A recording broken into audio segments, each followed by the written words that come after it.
Hello, my name is Walter Wimberly, and I'm an assistant professor of computer science. Today, I'm answering questions that a lot of first-time college students have about their experience.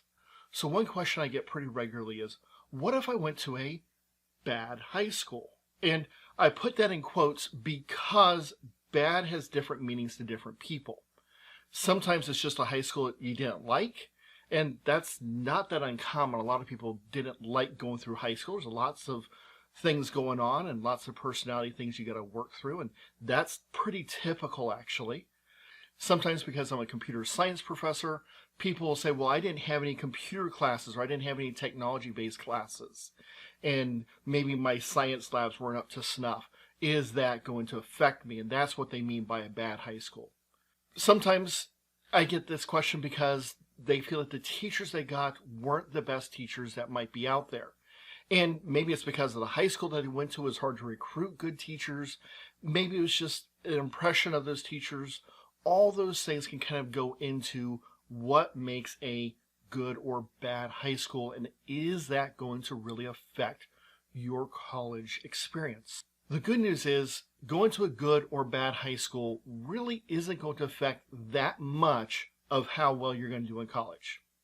Now, how well you did in high school and how much effort you put into it will affect you somewhat.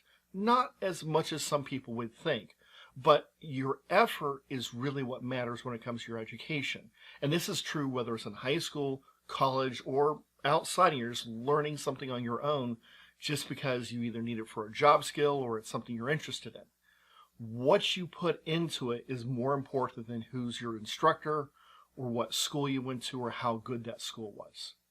Now, to give you an example, in the state that I came from when I graduated high school, they started grading schools based upon standardized tests and some other measures shortly after I graduated. And routinely, the school that I went to scored as a D school. We even had a couple of Fs thrown in there periodically. Now, they didn't score the school while I was there, but you can assume that it was probably about the same level. That particular school had a lot of issues. They had a hard time keeping teachers there. Teachers would try to move out of that school because of some of the issues with that school, etc. The school board didn't seem to give it a lot of money, and so they had lots of need for everything from computer labs to science labs to just keeping the building running with things like air conditioning. So I truly came from what could be considered a bad high school, yet there are a lot of success stories that came out of that school. I know people who have done very well in their careers, whether they went on to college or not. It really mattered what they put into it and what they got out. Now, in some cases, they didn't put very much into high school, and they had to put a lot of extra work into college. And so you may find yourself in a similar situation where you need to put maybe a little bit more effort in.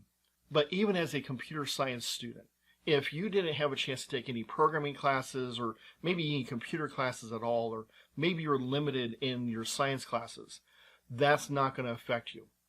I exclusively teach undergraduate students, and I can tell you that when you come into my class for the first time, I'm assuming that you've had no computer experience.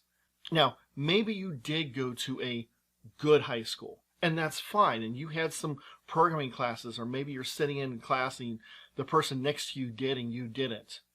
Those first few classes may be easier for you if you had some programming experience. However, that will quickly fall by the side, and after your first year, everyone should be on a pretty even playing field if they all put in the effort. And so that's what I want to encourage you about is don't worry about how good or bad your high school was. Focus more on how good you're going to do in your education.